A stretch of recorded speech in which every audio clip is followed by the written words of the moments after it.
पिछली क्लास के अंदर हमने जो टॉपिक कंप्लीट किया था वो थे टूल्स, जिसमें हमने सबसे लास्ट में पढ़ा था कॉम्पिटेंट होस्ट कि कॉम्पिटेंट होस्ट क्या होता है और एक ई कॉल को कॉम्पिटेंट होस्ट बनाने के लिए हमें क्या क्या करना पड़ेगा। आज की क्लास में हम एक बहुत ही इंपॉर्टेंट प्रोसेस पढ़ने वाले हैं जो कि आपकी डीएनए फिंगरप्रिंटिंग में भी हेल्प करती है। फॉरेंसिक साइंसेज में बहुत इंपॉर्टेंट रोल है इस प्रोसेस का और बायोटेक्नोलॉजी में भी इसका इंपॉर्टेंट रोल है। इस पूरी प्रोसेस को हम डिटेल में बायोटेक्नोलॉजी में करने वाले हैं, लेकिन इसका थोड़ा बहुत हिंट हमने डीएनए फिंगरप्रिंटिंग में भी देखा था। The reaction is polymerase chain reaction. ठीक है, पॉलीमरेज चेन रिएक्शन। सो पीसीआर की फुल फॉर्म क्या है? Polymerase polymerase chain reaction. ठीक है, पॉलीमरेज चेन रिएक्शन ये किस लिए यूज होती है? It is use for amplification of DNA. Amplification of DNA.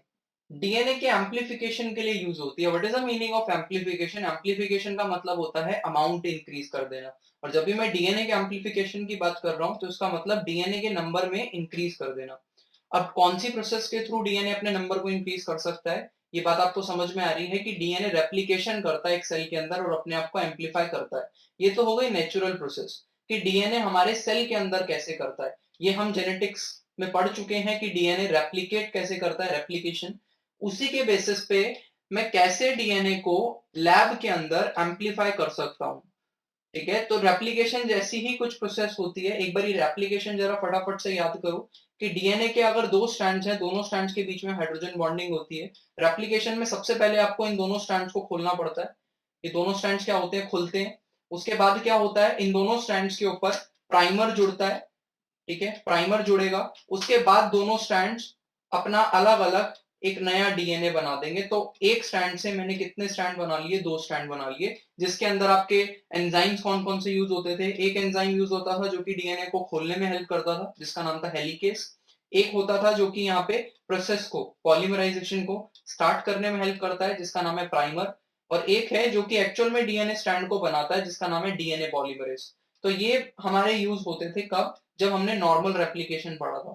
मतलब डीएनए सेल के अंदर अपने आप को कैसे मल्टीप्लाई कर सकता है। अब मैं कैसे लैब के अंदर डीएनए को मल्टीप्लाई कराऊं? फॉर एग्जाम्पल, किसी क्राइम सीन पे मेरे को एक सेल मिल गया क्रिमिनल का, और उस एक सेल में से मेरे को थोड़ा सा ही डीएनए मिल पाया। ठीक है, थोड़ा सा ही डीएनए मिल पाया, लेकिन मेरे को इसके लिए, इसकी फिंगरप्रिंटिंग करने के लिए इसके अमाउंट को क्या करना है? इंक्रीज करना है। तो ये फोरेंसिक में इंक्रीज करने के लिए किसका यूज कर सकते हो आप? इसको पॉलीमरेज पीसीआर में, मतलब फिंगरप्रिंटिंग करने के लिए भी पीसीआर का यूज कर सकते हो। बायोटेक में कहाँ यूज होता है कि आपका जो जीन ऑफ इंटरेस्ट है बेटा, आपको जीन ऑफ इंटरेस्ट क्या करना है? नंबर में इंक्रीज करना है। ठीक है, आपको जीन ऑफ इंटरेस्ट, आपने जो आइसोलेट किया है सेल से डीएनए, आप चाहते हो वो जो जीन है जो कि आपको होस्ट के अंदर डालना है, वो बहुत सारे मिले आपको, ताकि आप ज्यादा से ज्यादा होस्ट के अंदर डाल पाओ। तो इसको मल्टीप्लाई करने के लिए भी लैब के अंदर आप किस प्रोसेस का यूज करोगे? पीसीआर का। तो बेसिकली पीसीआर यूज किस लिए हो रही है? Polymerase chain reaction which is PCR is used for amplification of DNA. किसके लिए यूज होती है? Amplification of DNA. तो ये एक ऐसी रिएक्शन है जिसमें आप क्या करते हो? डीएनए को रेप्लिकेट करा सकते हो, डीएनए को एम्प्लीफाई करा सकते हो लैब के अंदर। ठीक है, ये मैंने नॉर्मली बताया कि डीएनए सेल के अंदर कैसे रेप्लिकेट होता है। सबसे पहले रेप्लिकेट कराने के लिए, डीएनए को एम्प्लीफाई करने के लिए आपको डीएनए के दोनों स्ट्रैंड्स को अलग करना पड़ेगा। ठीक है, उसके बाद क्या करना पड़ेगा? उसके बाद एक प्राइमर चिपकाना पड़ेगा, क्योंकि डीएनए पॉलीमरेज कभी भी प्रोसेस को स्टार्ट नहीं करता। उसके बाद आपको एक डीएनए पॉलीमरेज चिपकाना पड़ेगा इसके ऊपर। ठीक है, तो अब हम देखते हैं इस प्रोसेस को जरा, पीसीआर को डिटेल के अंदर। इस पॉलीमरेज चेन रिएक्शन को, ये जो रिएक्शन है जो आप लैब में करा सकते हो, कि इसको आप 3 स्टेप में कराते हो बेटा। सबसे पहला जो स्टेप है इसका, इस रिएक्शन का जो सबसे पहला स्टेप है वो है डीनेचुरेशन। डीनेचुरेशन डीनेचुरेशन का मतलब है कि आपने जो डीएनए का स्टैंड लिया है, जो डीएनए के दो स्ट्रैंड्स लिए हैं, 3 prime to 5 prime and 5 prime to 3 prime, इन दोनों ही स्ट्रैंड्स के ऊपर, ठीक है, या फिर 5 प्राइम टू 3 प्राइम ऊपर लेते हैं, 5 prime to 3 prime and 3 prime to 5 prime. ये जो दोनों आपने स्ट्रैंड्स लिए हैं, ये जो एक डीएनए का स्टैंड लिया है जिसमें दोनों स्ट्रैंड्स किससे चिपके हुए हैं? हाइड्रोजन बॉन्ड से चिपके हुए हैं। आपको सबसे पहले इस हाइड्रोजन बॉन्ड को तोड़ के दोनों डीएनए को, स्ट्रैंड्स को क्या करना पड़ेगा? एक दूसरे से अलग करना पड़ेगा। अब इस प्रोसेस में जनरली जब सेल के अंदर ये प्रोसेस होती है तो एंजाइम लगता है जिसका नाम है हेलिकेस। लेकिन जब मैं लैब के अंदर पॉलीमरेज चेन रिएक्शन कराता हूँ पीसीआर के अंदर, दोनों स्ट्रैंड्स को अलग करने के लिए, दोनों का हाइड्रोजन बॉन्ड तोड़ने के लिए मैं किसका यूज करता हूँ यहाँ पे? हीट का। किसका यूज करता हूँ? हीट का। तो यहाँ पे मैं हाई टेम्परेचर रखता हूँ, लगभग कितना degree centigrade? 92 to 93 degree centigrade, आप 94 डिग्री सेंटीग्रेड लिख सकते हो यहाँ पे। ठीक है, तो लगभग 94 डिग्री सेंटीग्रेड टेम्परेचर आप रखते हो क्या करने के लिए? दोनों स्ट्रैंड्स के हाइड्रोजन बॉन्ड्स को तोड़ने के लिए, क्योंकि मुझे पता है हाइड्रोजन बॉन्ड जो है वो वीक फोर्स ऑफ अट्रैक्शन है, और अगर मैं हाई टेम्परेचर दे दूं, इसको ज्यादा हीट दे दूं, तो ये फोर्स ऑफ अट्रैक्शन टूट जाएगा, ये बॉन्ड इजीली टूट जाएगा। तो ये बॉन्ड बीच में टूटेंगे हाइड्रोजन बॉन्ड, और मेरे को यहाँ पे दो अलग अलग स्ट्रैंड्स मिल जाएंगे डीएनए के, 5 prime to 3 prime and 3 prime to 5 prime. बस पहला स्टेप हो गया। तो पहला स्टेप रिएक्शन का आप कंप्लीट कर चुके हो, जिसके अंदर आपने क्या पढ़ा? जिसके अंदर आपने पढ़ा कि डीएनए के स्ट्रैंड्स को अगर आप हीट कर दोगे तो वो डीनेचर हो जाता है। डीनेचर होने का मतलब है दोनों के बीच के हाइड्रोजन बॉन्ड्स टूट जाएंगे और दोनों स्ट्रैंड्स एक दूसरे से क्या हो जाएंगे? अलग हो जाएंगे। ठीक है, वहां पे नॉर्मल सेल के अंदर जब रेप्लिकेशन होती है तो एंजाइम करता है ये काम, जब मैं लैब में करा रहा हूँ पीसीआर के अंदर, अब ये कौन काम करता है? हीट करती है। अब चलते हैं सेकंड स्टेप की तरफ, जिसका नाम है एनीलिंग। क्या नाम है? एनीलिंग। एनीलिंग का मतलब, एनील का मतलब होता है चिपकाना। अब ये जो दोनों स्ट्रैंड्स मिले हैं मेरे को, ये जो दोनों स्ट्रैंड्स मिले हैं 5 prime to 3 prime and 3 prime to 5 prime, ठीक है, ये जो दोनों स्ट्रैंड्स मिले हैं मेरे को, मैं इन दोनों स्ट्रैंड्स के ऊपर क्या चिपकाऊंगा? प्राइमर को चिपकाऊंगा। मैं डायरेक्टली पॉलीमरेज नहीं डाल सकता। क्यों नहीं डाल सकता पॉलीमरेज? क्योंकि पॉलीमरेज कभी भी प्रोसेस को स्टार्ट नहीं करता है। Polymerase never initiate the process. ठीक है, तो पॉलीमरेज को किसी को प्रोसेस स्टार्ट करके देनी पड़ेगी, और जो स्टार्ट करके देगा उसका नाम क्या है? प्राइमर। तो जो प्राइमर है, जो प्राइमर है वो 2 to 8 न्यूक्लियोटाइड लॉन्ग चेन है। ठीक है, जो कि हमेशा कहां पे चिपकती है? 3 प्राइम टर्मिनल की तरफ चिपकती है। क्यों? क्योंकि जो नया स्टैंड बनता है वो हमेशा कहां बनेगा? 5 प्राइम टू 3 प्राइम। जो नया स्टैंड हमेशा, जब भी नया स्टैंड बनता है, आपको रेप्लिकेशन याद आ रही होगी तो ये बात समझ में आ रही है कि जब भी नया स्टैंड बनेगा वो हमेशा 5 प्राइम टू 3 प्राइम डायरेक्शन में बनेगा। ठीक है, तो जब भी नया स्टैंड बनता है वो हमेशा 5 प्राइम टू 3 प्राइम डायरेक्शन में बनेगा। इसी वजह से यहाँ पे चिपकेगा हमेशा प्राइमर, और जो दूसरे स्टैंड पे प्राइमर चिपकेगा वो भी 3 प्राइम टर्मिनल की तरफ चिपकेगा। तो यहाँ पे भी 3 प्राइम टू 5 प्राइम, एक छोटा सा आपने क्या कर दिया? प्राइमर चिपका दिया। तो ये जो सीक्वेंस है बेटा, ये क्या है? This is primer. ठीक है, और जब आप प्राइमर चिपकाते हो तो प्राइमर चिपकता है लगभग आपका 50 टू 60 डिग्री सेंटीग्रेड। मतलब सेकेंड स्टेप में जो आप टेम्परेचर रखते हो वो पहले वाले स्टेप से थोड़ा कम रखते हो। क्यों? क्योंकि अब आपको बॉन्ड्स बनवाने हैं, तो बॉन्ड बनवाने हैं तो थोड़ा सा टेम्परेचर क्या कर देते हो आप? कम कर देते हो। ठीक है, और यहाँ पे आपने क्या चिपका दिया? प्राइमर चिपका दिया। तो प्राइमर, प्राइमर क्या होता है बेटा? Primer 2 to 8 nucleotide. प्राइमर, ये मैंने डेफिनेशन आपको लिखवाई थी वहां पे भी, लेकिन यहाँ पे भी पता होनी चाहिए। 2 to 8 न्यूक्लियोटाइड लॉन्ग आरएनए। और क्या होता है? ये डीएनए नहीं होता, ये आरएनए होता है। ठीक है, ये आरएनए का सीक्वेंस होता है। अब क्या चिपकाना पड़ेगा आपको इसके ऊपर? अब इसके ऊपर चिपकाना पड़ेगा आपको डीएनए पॉलीमरेज, जो कि आप करोगे थर्ड प्रोसेस के अंदर। ठीक है, थर्ड स्टेप का नाम है बेटा एक्सटेंशन। क्या नाम है? एक्सटेंशन। ठीक है, extension as the name suggest, इसका मतलब अब ये जो प्राइमर है ये एक्सटेंड होगा दोनों तरफ। यहाँ पे भी एक्सटेंड होगा और इधर भी एक्सटेंड होगा। यहाँ पे मैंने सीक्वेंस थोड़ा सा गलत लिख दिया, ये है 5 प्राइम और ये है 3 प्राइम। ठीक है, 5 प्राइम टू 3 प्राइम, इधर 3 है तो इधर 5 रहेगा। ठीक है, 5 प्राइम टू 3 प्राइम मूव करेगा। एक्सटेंशन में क्या होगा? एक्सटेंशन में प्राइमर एक्सटेंड करेंगे और दोनों स्टैंड्स को दोनों के ऊपर अपना अपना नया स्टैंड बना देंगे। ठीक है, अब एक्सटेंशन जो प्रोसेस होती है बेटा, ये लगभग होती है 72 डिग्री सेंटीग्रेड पे, 72 टू 74 डिग्री सेंटीग्रेड पे होती है लगभग ये प्रोसेस। मतलब बहुत ज्यादा टेम्परेचर है। अगर मैं सेल की बात करूं या हमारी बॉडी के अंदर बात करूं, जब रेप्लिकेशन होती है तो जो नॉर्मल डीएनए पॉलीमरेज यूज होता है, ठीक है, जो नॉर्मल डीएनए पॉलीमरेज यूज होता है, पॉलीमरेज यूज होता है, वो 37 डिग्री सेंटीग्रेड पे काम करता है। ठीक है, हमारी बॉडी का जो नॉर्मल टेम्परेचर है 37 डिग्री सेंटीग्रेड, उस पे काम करता है। और डीएनए पॉलीमरेज एक एंजाइम है, और एंजाइम क्या करेगा? एंजाइम, ये जो नॉर्मल डीएनए पॉलीमरेज है, ये इतने हाई टेम्परेचर पर काम नहीं कर सकता है। इसका स्ट्रक्चर इतना स्ट्रांग नहीं है, ये इतना स्टेबल नहीं है कि ये क्या कर सके? इतने हाई टेम्परेचर पे काम कर सके। तो ऑब्वियस सी बात है कि मैं किसी नॉर्मल ऑर्गेनिज्म से नॉर्मल टाइप का डीएनए पॉलीमरेज यूज नहीं कर सकता हूँ। क्यों नहीं कर सकता हूँ? क्योंकि डीएनए पॉलीमरेज एंजाइम इतने हाई टेम्परेचर पे काम नहीं कर सकता है। तो अब आपको क्या करना पड़ेगा? अब आपको यहाँ पे एक सॉल्यूशन चाहिए कि कोई ऐसा पॉलीमरेज मिले जो कि इतने हाई टेम्परेचर पर भी काम कर सके। तो क्या करो? तो किसी ऐसे ऑर्गेनिज्म से डीएनए पॉलीमरेज निकालो जो कि हाई टेम्परेचर पे रह सकता है। तो इसका सॉल्यूशन हमें मिला एक बैक्टीरिया में जिसका नाम है थर्मस एक्वेटिकस। ठीक है, किससे मिला हमें? थर्मस एक्वेटिकस एक बैक्टीरिया है जो कि हाई टेम्परेचर पर भी सरवाइव कर सकता है। क्यों हाई टेम्परेचर पर सरवाइव कर पा रहा है? क्योंकि इसके अंदर जो एंजाइम्स हैं वो हाई टेम्परेचर पे क्या है? स्टेबल है। तो इसमें से जो मैं पॉलीमरेज निकालता हूं उसको आप नॉर्मल डीएनए पॉलीमरेज नहीं बोलते हो, उसको आप बोलते हो बेटा टक पॉलीमरेज। क्या बोलते हो? Taq DNA polymerase. क्यों बोलते हो Taq DNA polymerase? T stands for Thermus, AQ stands for aquaticus. तो थर्मस एक्वेटिकस बैक्टीरिया से निकलने वाला जो पॉलीमरेज है उसका नाम है टक पॉलीमरेज। और क्यों उसको पीसीआर में यूज करना पड़ रहा है? क्यों किसी दूसरे नॉर्मल ऑर्गेनिज्म से नहीं निकाल पा रहे हो? क्योंकि जो टक पॉलीमरेज है वो थर्मोस्टेबल है। कैसा है ये? थर्मोस्टेबल। मतलब जिस टेम्परेचर पर पीसीआर कराई जाती है उस टेम्परेचर पर ये पॉलीमरेज स्टेबल है, उस टेम्परेचर पर काम कर सकता है ये बहुत इजीली। तो नॉर्मल डीएनए पॉलीमरेज की जगह हम कौन सा पॉलीमरेज यूज करते हैं? टक पॉलीमरेज। और थर्मस एक्वेटिकस का जो पॉलीमरेज है, टक पॉलीमरेज है, वो क्या करेगा? वो बहुत इजीली पॉलीमराइजेशन कर देगा। मतलब जो आपका आपने जो प्राइमर जोड़ा था आपने जो प्राइमर जोड़ा था उसके ऊपर चिपक के फटाफट से क्या बना देगा?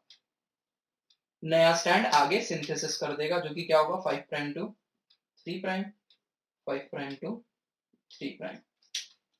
ठीक है, ये 3 प्राइम टू 5 प्राइम।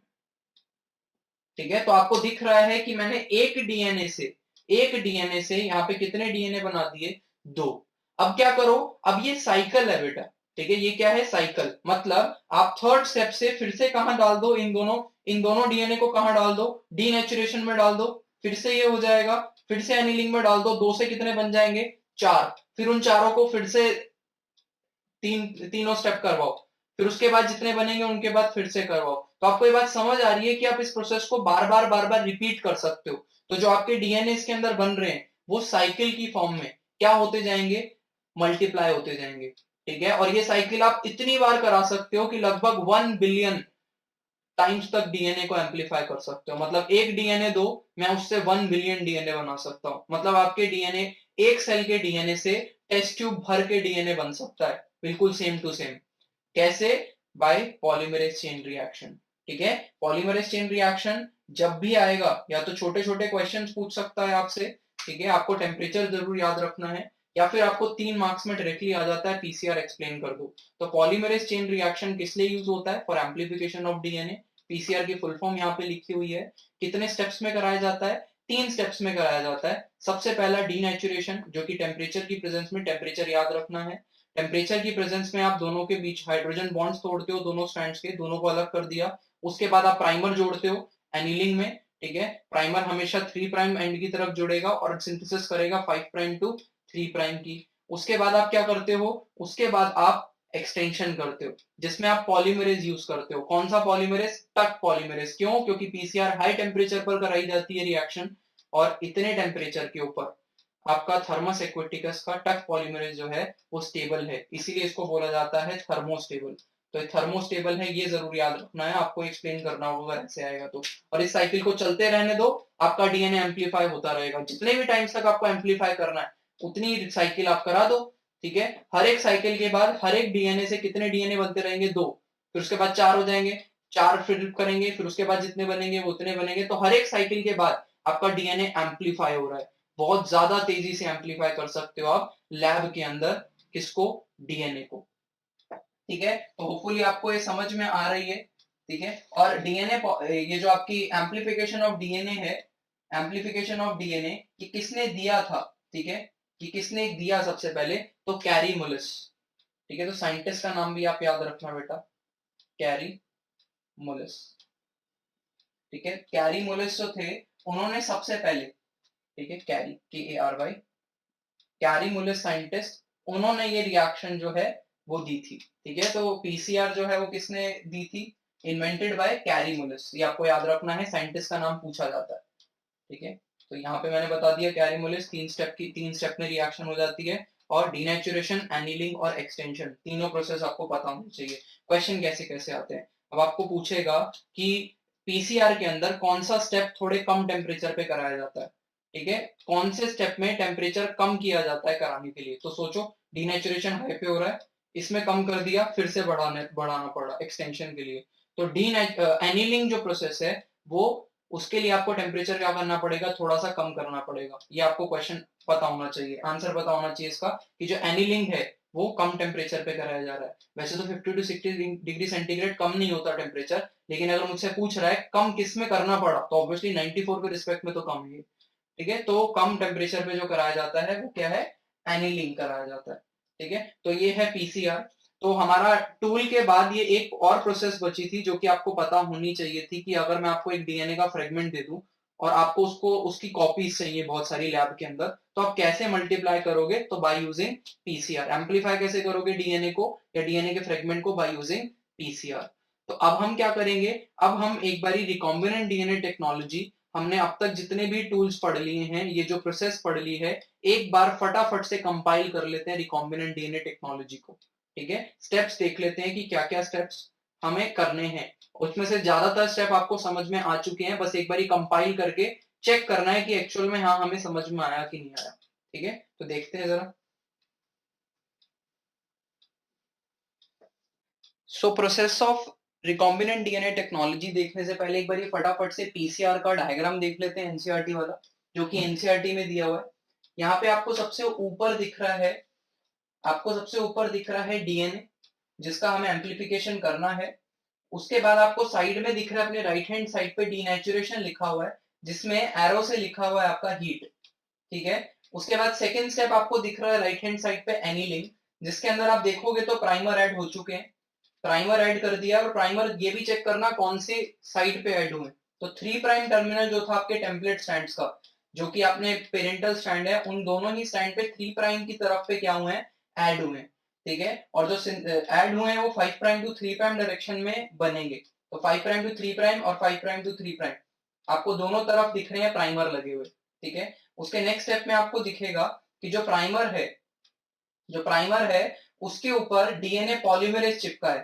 और डीएनए पॉलीमरेज जो है वो कौन सा है? लिखा हुआ है वहां ब्रैकेट में टक पॉलीमरेज। टक स्टैंड्स फॉर थर्मस एक्वेटिकस। यहां से क्वेश्चन आता है बेटा, थर्मस एक्वेटिकस टक पॉलीमरेज है अलोंग विद डीऑक्सी न्यूक्लियोटाइड्स। अब पॉलीमरेज को ऐड क्या कराना है? पॉलीमरेज को ऐड कराना है क्या? न्यूक्लियोटाइड्स। कौन से न्यूक्लियोटाइड? डीएनए के न्यूक्लियोटाइड्स। तो आपको पॉलीमरेज के साथ साथ क्या डालना पड़ेगा? डीएनए न्यूक्लियोटाइड्स भी डालने पड़ेंगे, इसलिए वहां पे लिखे हुए डीऑक्सी न्यूक्लियोटाइड्स। तो पॉलीमरेज के साथ साथ डीऑक्सी न्यूक्लियोटाइड्स भी डालो, तब वो क्या बनाएगा? स्टैंड बनाएगा। उसके बाद एक्सटेंशन में देखो जरा, आपका पूरा स्टैंड बन चुका है। ठीक है, पूरा स्टैंड बन चुका है। और फिर एरो से आपको दिखाया हुआ है कि इस साइकिल को आप वापस से क्या कर सकते हो? रिपीट कर सकते हो। और उसके बाद लगभग 30 साइकिल्स कराओ। 30 साइकिल्स के बाद आप बहुत सारा डीएनए बना सकते हो। और लगभग लगभग कितना डीएनए तक एम्पलीफाई कर सकते हो आप? 1 बिलियन टाइम्स तक एम्पलीफाई डीएनए मिल सकता है आपको, नीचे लिखा हुआ है। तो ये जो है आपका पीसीआर का डायग्राम है, एनसीईआरटी में जो दिया हुआ है। ठीक है, ये डायग्राम भी आपको नहीं भूलना है, इसमें तीनों स्टेप बताए हुए हैं, डीनेचुरेशन, एनिलिंग और एक्सटेंशन। कभी कभी ये डायग्राम दे देता है आपको, और आपसे फिर इस डायग्राम में से क्वेश्चन पूछ लेता है, इसलिए आपको डायग्राम भी समझ में आना बहुत जरूरी है। ठीक है, तो हमारा पीसीआर कंप्लीट हो चुका है। पीसीआर क्यों था, क्यों करना पड़ा हमें, पीसीआर के स्टेप्स क्या क्या हैं, पीसीआर किसने दिया था, और एनसीईआरटी वाला डायग्राम हमने वो सब देख लिया है पीसीआर के अंदर। अब हम करते हैं रिकॉम्बिनेंट डीएनए टेक्नोलॉजी का प्रोसेस। ठीक है, एक बार फटाफट से पूरी प्रोसेस को कंपाइल कर लेते हैं, कि अगर डायरेक्टली आ जाए कि explain the process of DNA या write the process of RDT, recombinant DNA technology, तो क्या करोगे आप? सबसे पहला प्रोसेस जो है वो क्या करना पड़ेगा आपको? Isolation, isolation of genetic material, genetic material. सबसे पहले आपको क्या करना पड़ेगा? जेनेटिक मटेरियल को आइसोलेट करना पड़ेगा। ठीक है, सबसे पहले जो भी जीन आपको ट्रांसफर करना है पहले उस ऑर्गेनिज्म में से आपको डीएनए को आइसोलेट करना पड़ेगा। तो सबसे पहला प्रोसेस क्या है, डीएनए का आइसोलेशन। सेकेंड स्टेप क्या होगा, सेकेंड स्टेप होगा cutting of DNA, cutting of DNA at specific location. उसके बाद आपको क्या करना पड़ेगा, डीएनए को स्पेसिफिक लोकेशन पे काटना पड़ेगा, और जो भी उसी जगह पे काटोगे जहां पे आपका डिजायर्ड जीन प्रेजेंट होगा, जो जीन आपको होस्ट के अंदर डालना है। और कौन से एंजाइम से काटते हैं, ये एंजाइम भी आपको पता है, अभी देखते हैं कौन से एंजाइम से कट लगाया होगा हमने। उसके बाद थर्ड प्रोसेस क्या होगी कि आपका जो स्पेसिफिक आपके पास जो जीन आया है जो कि आपको ट्रांसफर करना है, अब उस जीन को क्या करना है आपको, एम्प्लीफिकेशन, एम्प्लीफाई करना है उस जीन को। तो amplification of gene of interest, gene of interest using using PCR. तो पॉलीमरेज चेन रिएक्शन का यूज करके जो भी आपका जीन ऑफ इंटरेस्ट है उसको क्या कर सकते हो आप, एम्पलीफाई, उसके नंबर को क्या कर सकते हो, इंक्रीज कर सकते हो।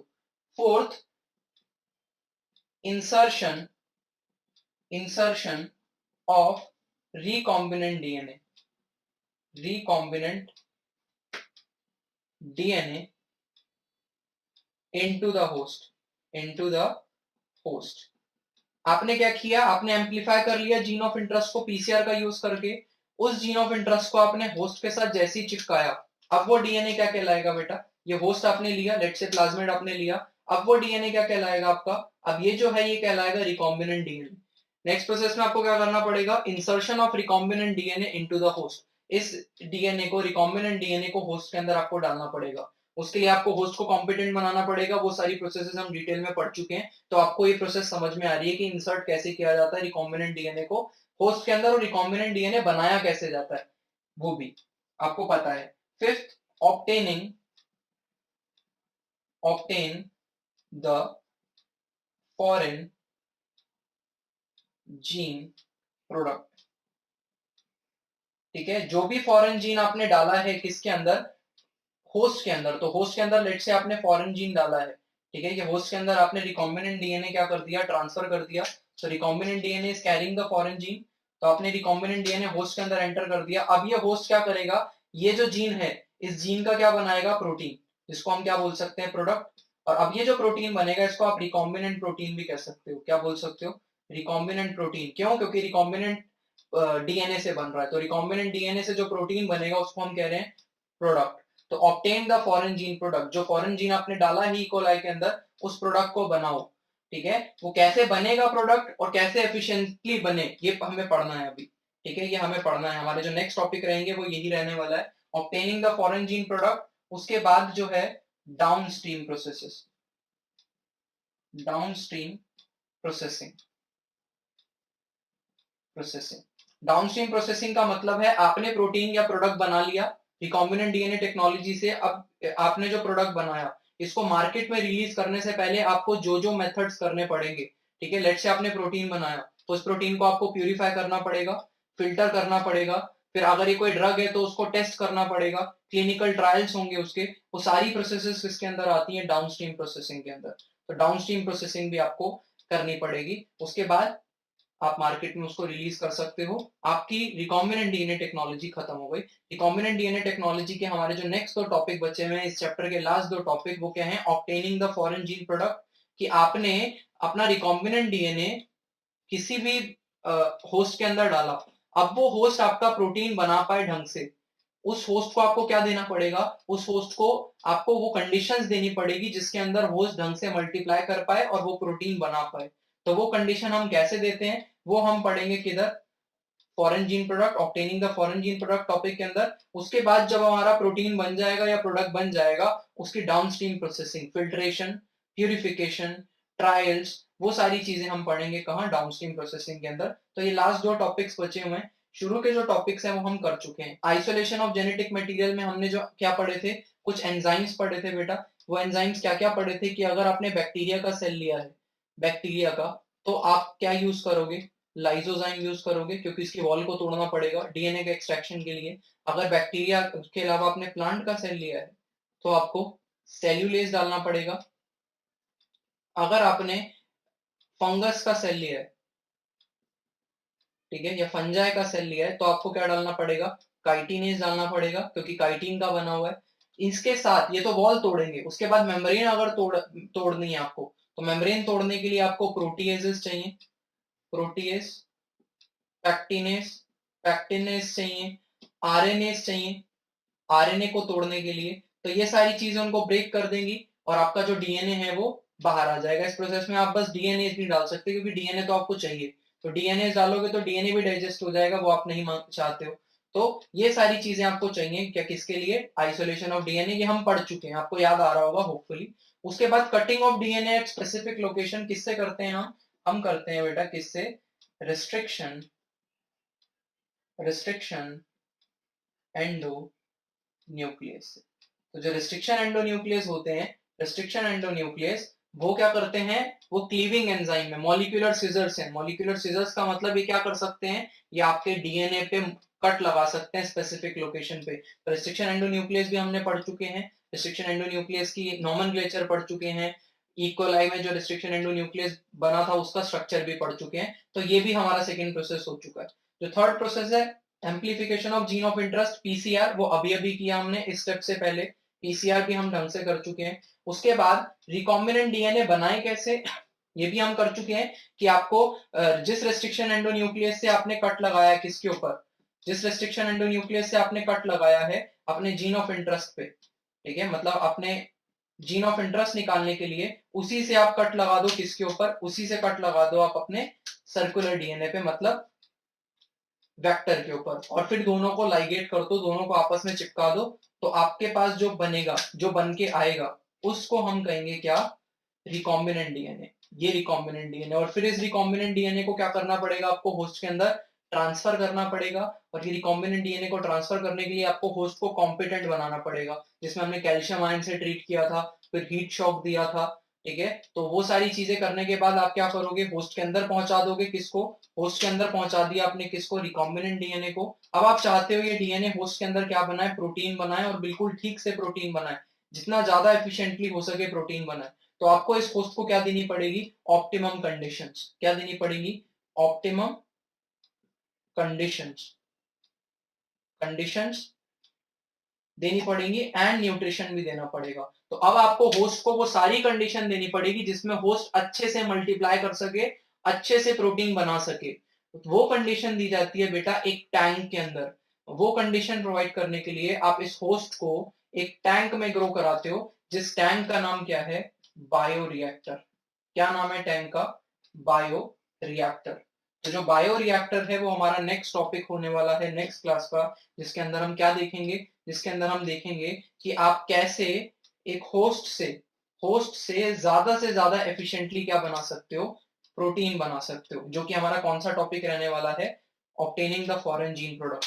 तो फॉरेन जीन प्रोडक्ट बनाने के लिए आपको होस्ट को किसमें ग्रो करना पड़ेगा, बायो रिएक्टर्स के अंदर, ठीक है। और बायो रिएक्टर्स आपने शायद देखे भी होंगे कि किसी भी बड़ी फैक्ट्री में चले जाओ, आप अल्कोहल फैक्ट्री के अंदर चले जाओ, या किसी भी फैक्ट्री में चले जाओ जिसके अंदर इंडस्ट्री में चले जाओ जिसके अंदर माइक्रोब्स को ग्रो कराया जा रहा है, या माइक्रोब्स की मदद से कुछ बनाया जा रहा है। मोस्ट कॉमन एग्जांपल होता है आपका अल्कोहल की फैक्ट्री, ठीक है। तो जो अल्कोहल बनाने वाली इंडस्ट्रीज हैं, आपने शायद देखा हो, वहां पे बड़े बड़े क्या पड़े होते हैं, टैंक्स लगे होते हैं, बड़े बड़े टैंक्स लगे होते हैं, ठीक है। वो जो बड़े बड़े टैंक्स हैं वो एक्चुअल में बायो रिएक्टर्स हैं, मतलब उनके अंदर जो होस्ट है उसको ग्रो कराया जा रहा है और उसको ऑप्टिमम कंडीशंस दी जा रही हैं। वो सारी कंडीशंस दी जा रही हैं जिसके अंदर जो होस्ट है वो ढंग से क्या कर सके, मल्टीप्लाई कर सके और ज्यादा से ज्यादा आपका प्रोडक्ट बना सके, ठीक है, ज्यादा से ज्यादा क्या बना सके, प्रोडक्ट बना सके। तो वो कंडीशन दी जाती है बायो रिएक्टर्स। तो बायो रिएक्टर्स हमारा नेक्स्ट क्लास का टॉपिक रहने वाला है। आज की क्लास में हमने पॉलीमरेज चेन रिएक्शन पीसीआर पढ़ा, जो कि आपके एग्जाम में बहुत बार पूछा जाता है, ठीक है। तो बहुत इंपॉर्टेंट है पॉलीमरेज चेन रिएक्शन, उसको एक बार ढंग से जरूर कर लेना। तो पॉलीमरेज चेन रिएक्शन, उसके बाद हमने रिकॉम्बिनेंट डीएनए टेक्नोलॉजी की जो स्टेप है, कि आपको डायरेक्टली क्वेश्चन दे दे टीचर की right the steps for recombinant DNA technology, तो ये 6 के 6 स्टेप्स आपको लिखने पड़ेंगे, ठीक है, सारे 6 के 6, और पूरे सीक्वेंस में चल रहे हैं, आपको सारे के सारे स्टेप आते हैं कि डीएनए सबसे पहले आइसोलेट करो, उसको कट करो स्पेसिफिक लोकेशन पे, एम्पलीफाई करो, नंबर इंक्रीज करो, रिकॉम्बिनेंट डीएनए को आप क्या कर दो, जो आपने बनाया है उसको होस्ट के अंदर इंसर्ट कर दो। अब वो होस्ट ढंग से प्रोटीन बनाए तो आपको ऑप्टिमम कंडीशन देनी पड़ेगी, obtain the foreign gene product, उससे जो फॉरेन जीन डाला है होस्ट के अंदर उसका प्रोडक्ट ऑब्टेन करो और डाउनस्ट्रीम प्रोसेसिंग, अब वो जो प्रोडक्ट आया उसको प्यूरिफाई करो, फिल्टर करो और मार्केट में रिलीज कर दो। तो ये सारी प्रोसेस है आपकी रिकॉम्बिनेंट डीएनए टेक्नोलॉजी की। नेक्स्ट क्लास के अंदर हम ये दोनों टॉपिक्स कवर अप करेंगे, obtaining the foreign gene product and downstream processes processing. ठीक है, तो आज की क्लास में हमने जितना भी किया है उसको ढंग से एक बार कर लेना, पीसीआर बहुत इंपॉर्टेंट है। मिलते हैं नेक्स्ट क्लास में, थैंक यू सो मच।